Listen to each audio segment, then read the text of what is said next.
everybody, welcome back to the Captain's Quarters project. It's been a while. Last time I talked to you about this project, I was a little unmotivated. One of the reasons was because I needed to make this ceiling part of this. I needed to create the ceiling for this piece, which I was just not excited about. It was going to be some more wood beams, and everything is already just a bunch of wood, and there's just nothing really exciting about doing that part of the project. So I distracted myself by making a sample board and talking about how this is actually part of a spaceship. And I drew what the interior, or well, I guess the exterior around the captain's quarters may end up looking like. So I definitely got more inspired about the future of the project. But in the comments, someone left the most genius comment, which actually got me inspired to work on the ceiling itself. There are actually a couple YouTube comments referencing deck prisms, and there might have been a few more on Facebook, but I really had to look into these. I had no idea what this was, but when I looked it up, I was captivated. Deck prisms are large chunks of glass which were used in the ceilings of ships to allow the light from the upper part of the ship to go down to the lower part. This was a little bit safer than having fire, candles, all that kind of stuff. So during the day you would have this natural lighting, I guess, coming through these prisms. They were multifaceted, so the light would kind of spread all over the room. The ones I found were all different colors, all different shapes, and so I'm very excited to add deck prisms into the ceiling of the captain's quarters. I also think it has a little bit of a spaceship vibe. It just looks a little bit out of this world, which is interesting because they are real and were used in real ships. But I think they will fit right in with our new spaceship idea that we're going to be making in the future. So before I get started with making the deck prisms, I want to make an announcement that I am going to be doing the Captain's November. This means all November long, all of my edited videos are going to be over the Captain's quarters. And if you stay tuned to the end of the video, I have one exciting announcement about one particular part of the project, which will be revealed during the month of November. So to get started on this, I'm going to go ahead and remove all the miniatures out from inside of the captain's quarters so nothing falls, and then I can work on the ceiling. So let's do it.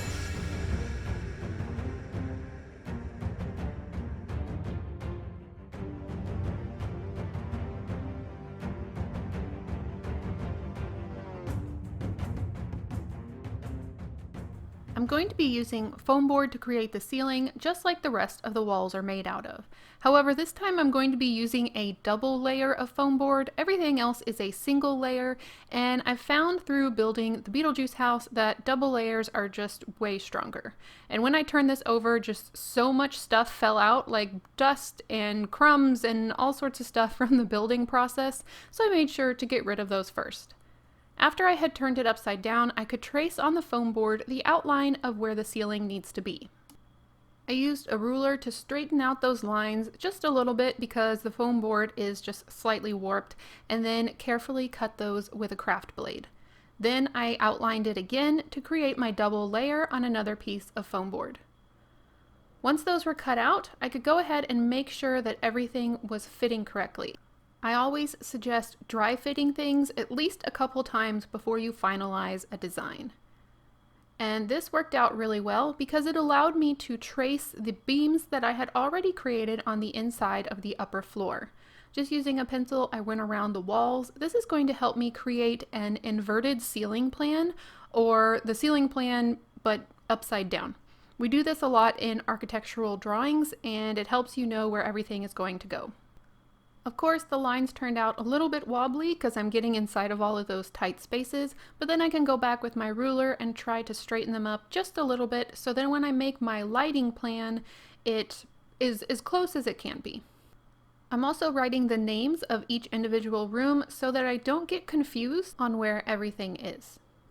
So now I'm marking out the stairway because I want to make sure that I get one giant deck prism above the stairway. It has that spiral staircase, so I just kind of guessed where it's located, so it looks like it's somewhat centered above it. Then I'm just loosely sketching out where I think I want lights. The orange Sharpie is just my first idea, and then I will come back later on and redraw them more geometrically, I guess, when I have a finalized plan. This also allows me to know how many lights I actually need to make so that I can go ahead and start working on those while the ceiling is drying. So what it's drying from is being attached together. I did this a lot during the Beetlejuice build. All I'm going to be doing is sanding the foam board a little bit, adding some glue, spreading it thin, and then putting another piece on top of it. This is going to be my double layer for the ceiling. Even though all the other walls are a single thickness of foam board, this is really going to help strengthen the entire structure. Especially now that I plan to suspend it inside of another space, I need to give it as much strength as possible. Now I need to create the shapes for the deck prisms. To do this, I'm going to be using Tinkercad, which is a 3D online design program that's totally free to use. I highly suggest it. You can log on to the website and try it out for yourself. It already has a lot of geometric shapes in there, which was really helpful and super fast for the design of these deck prisms. These are just going to be the shapes that I end up making molds from. So if you don't like using the computer or don't want to use 3D printing, you can find things around the house, such as bottle lids or the back end of brushes, anything that has a geometric shape. Because what I'm going to be doing is make a mold out of these shapes. So if you have something around your house that is a generic shape that you really like, you can make the molds with the next step and you can totally bypass the computer design. These are what I came up with, and then I just moved them to the correct size that I wanted and printed them out. Here's what they look like once they're printed. I only did one of each shape because I plan to make a mold of these, and then I will be using the mold multiple times. I'm using this amazing mold putty. I've used it several times before. It is incredibly easy and I've never messed it up, so that lets you know how easy it is. I'm also going to be using this 5-minute epoxy, and that's going to be my first try in making the deck prisms. When it comes to the mold putty, all you need to do is take equal amounts of both of the colors and then mix them together evenly. You have to work a little bit quickly because it does cure rather fast. Then you just need to put the mold putty over whatever you want to make a mold of and then allow it to sit for about 15 to 20 minutes before it completely hardens. I'm laying it flat against my desk so that I have a flat part on the top of it so that I know that my resin will be even when I pour it. I'm going to do this for each piece, and I will give you kind of a texture warning. It does have an oily feel to it, and you can see on my work surface there is a little bit of oil smudging. So while it's never irritated my skin, I always make sure to wash my hands afterwards.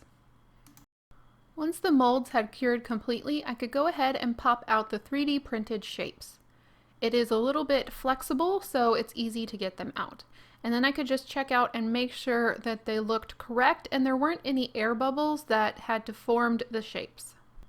The only problem with making these handmade molds is they don't stand up on their own very well. So I grabbed an old lid off of a box and put them up against the corner and used my 1, 2, 3 blocks to steady them and make sure that they were level before I even started pouring. To make sure I mixed the right amount of 5-minute epoxy, I am going to first fill my molds with water, and then I'm going to pour that water into this little cup that I'm going to be using for my mixing. This is going to help me know the exact volume I need to create so I don't make too much. Then, of course, I need to make sure and dry out my molds. Once the water's in there, I can mark it off and I know exactly how much I need to create. I've put on gloves and a mask for this part because anytime I'm using resin, I want to make sure that I'm being as safe as possible. This epoxy needs an equal 2-part mix, so I've put my cup, the dried out cup, onto my scale, and I'm going to zero out the scale with the cup on top. This is going to allow me to pour the resin in equal parts. However, I then discovered there was an interior seal on the resin, so I had to go back and remove those seals.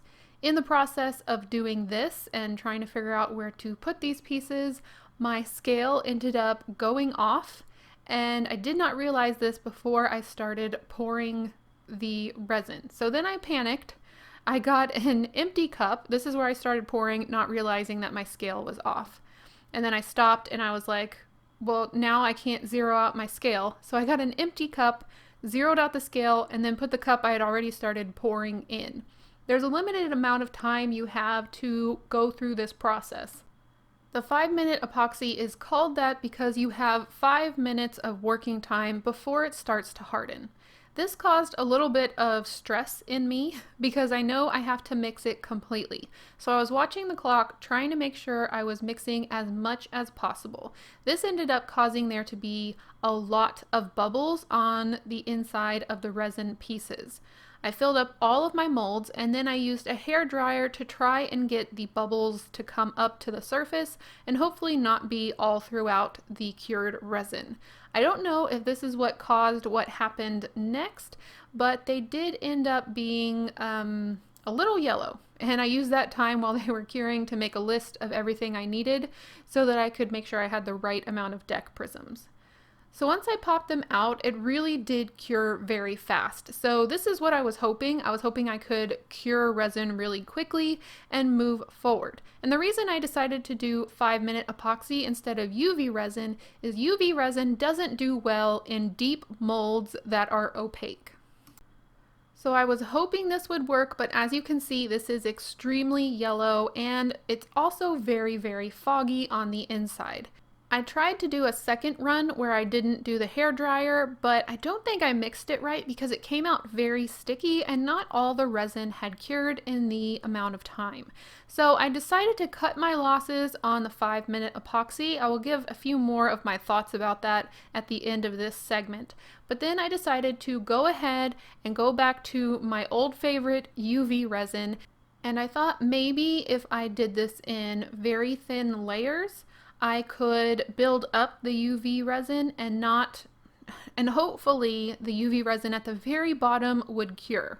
So I did maybe a few millimeters at a time, going slow, filling up the mold bit by bit. When I did finally pop the UV resin out, it was in the shape, but at the very bottom of the mold, there was still some UV resin that was not cured, which is why UV resin isn't the best with opaque molds. I decided to continue to go with it, and once I had taken the shapes out, I made sure and cured the rest of the areas I could get to with my UV light. I also cured the rest of the little droplets I could see inside the mold and just kind of scooped those out with a toothpick.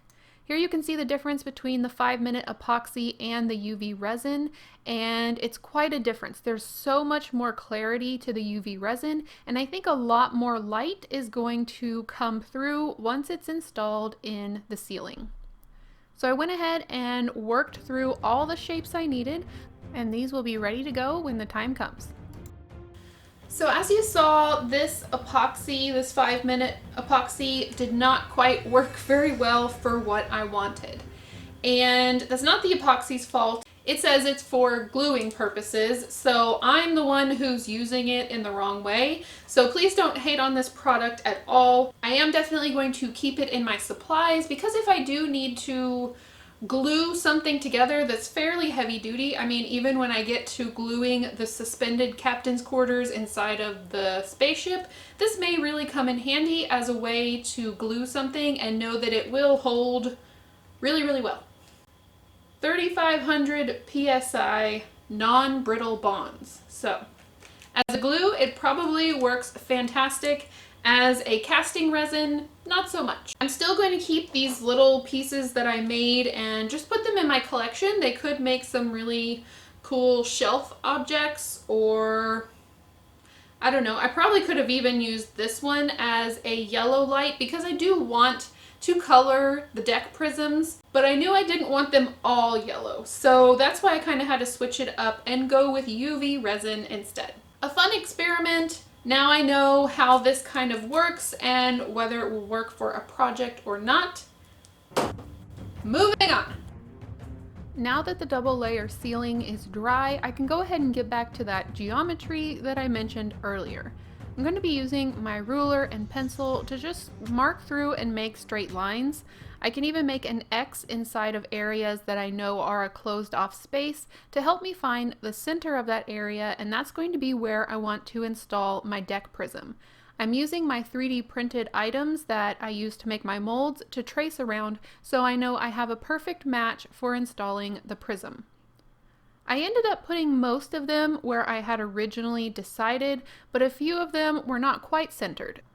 So the black shapes are going to be the final locations of the prisms, and I wanted to do one final test to make sure I had made enough, because it always seems like no matter how many times I count something, I seem to be off. So I made sure I had one shape for each location and I had done it right, so we were ready to go.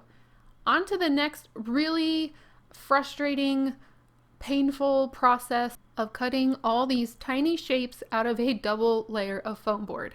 I'm not afraid to tell you this was very much not enjoyable. I just went slow and cut through each layer one at a time. It looks okay on the front. The back is a little rough, but you won't end up being able to see that part because it will be kind of the top of the display. Then I'm dry fitting one of the gems in place. Oh, I said gems. I was trying not to say gems. One of the prisms in place, and I just couldn't wait to shine a light behind it and see how much it glowed. Now I need to do the finish on the ceiling before I actually put the prisms in place. This is almost identical to the way I did the floor and how I do a lot of my wood floors, so I'm going to kind of speed through it. I just cut long strips of chipboard and I'm going to be gluing those in place and kind of staggering them here and there. The only difference on this one is that I am going to be cutting custom shapes out as I go along. These will allow for the prisms to be inserted down the line, and it's a lot easier than just covering the whole board and trying to poke out the holes later. This is how it's looking once it's finished, and then it was time to cover it with some Mod Podge mixed with black acrylic paint. This is the recipe from Black Magic Craft, just 1-to-1, and I've really enjoyed using it, especially if I know I want something to have a black base coat. Now back to the prisms. I didn't have any alcohol ink in order to color my resin, but I did have this glass paint that I had been using on the Beetlejuice house, and I thought these would work really well. I could just color them whatever I wanted by painting on the surface of the resin pieces. I'm going for some colors that are already showing in the stained glass. I think they'll complement each other really well. I wanted to do blue, orange, and yellow, although I do find out in just a second that the orange, it's called orange yellow, but it looks pretty much identical to the yellow. So I do try and fix that up a little bit. The paint went on somewhat smooth. I will say my UV resin pieces, because they weren't curing at the bottom of the mold, did have a few abnormalities on the surface, and so that did cause the paint to pool in a few areas. I decided to use some red on top of the yellow I painted, and that did help me get the orange effect that I wanted. And now for the moment this has all been leading up to, I finally get to insert these deck prisms into the ceiling. I'm using some Fabri-Tac glue to initially glue them in because it takes hold really quickly, and it also dries clear, so I won't feel like I'm seeing any glue through the prisms. They were pretty easy to get into place, although a few of them took just a little bit of finesse because of course the holes were hand cut and not exactly perfect.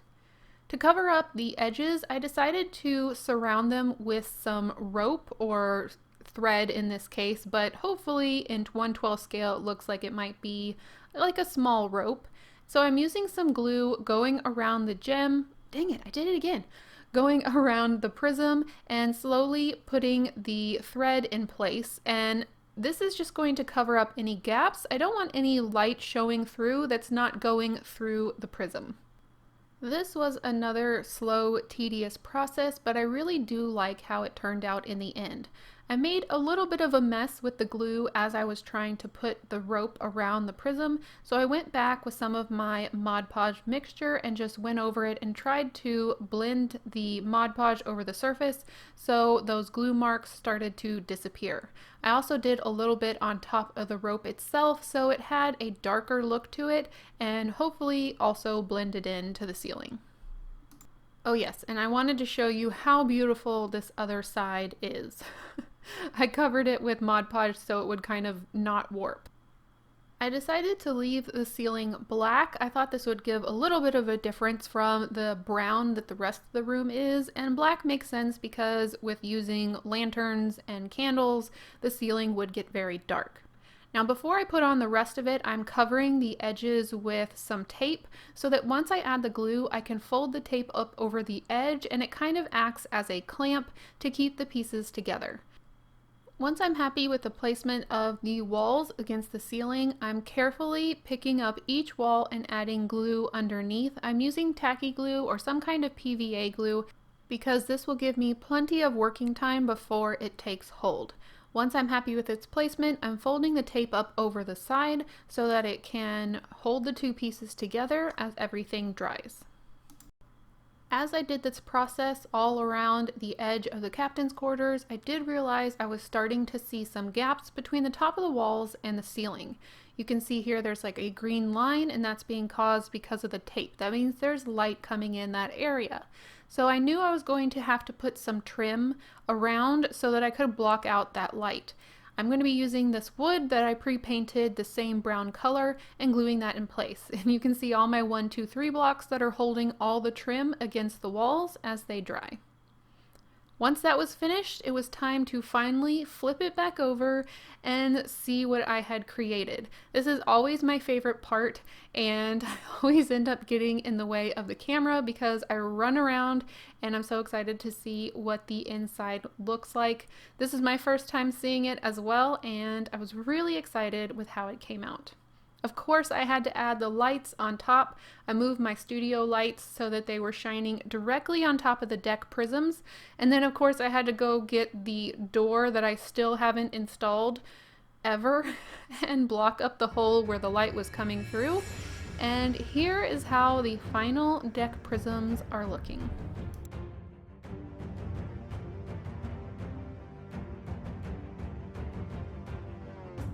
I still plan to put some lanterns on the inside because as you see, it's still rather dark in there, and I don't think the deck prisms, especially if they're not always lit up, are going to be enough to light up the space. So I'm looking forward to lanterns, maybe some candles if I can figure out how to do that. But I'm really happy with the way this turned out, and I think it brought such a special thing to the ceiling. And someone left the toilet open. So that's all I have for you today regarding the captain's quarters. This turned out way better than I had even imagined in the beginning. The deck prisms are going to add so much interest on the ceiling that I just hadn't even envisioned in the beginning of this project.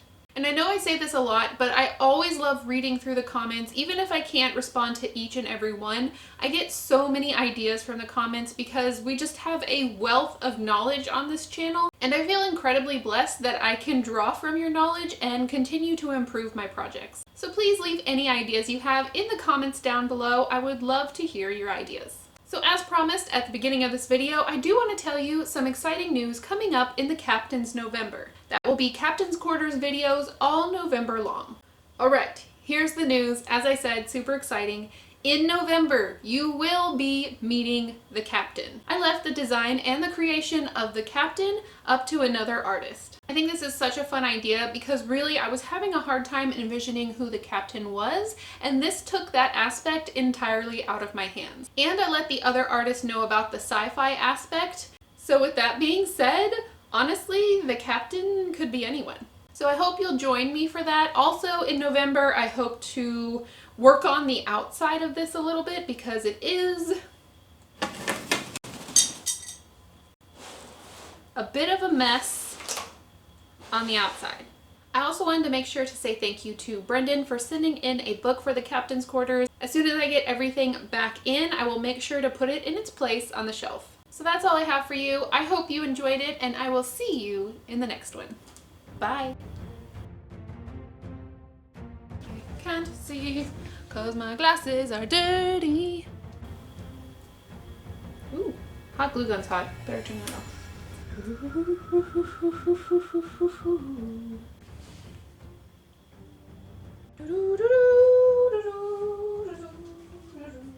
Project finished.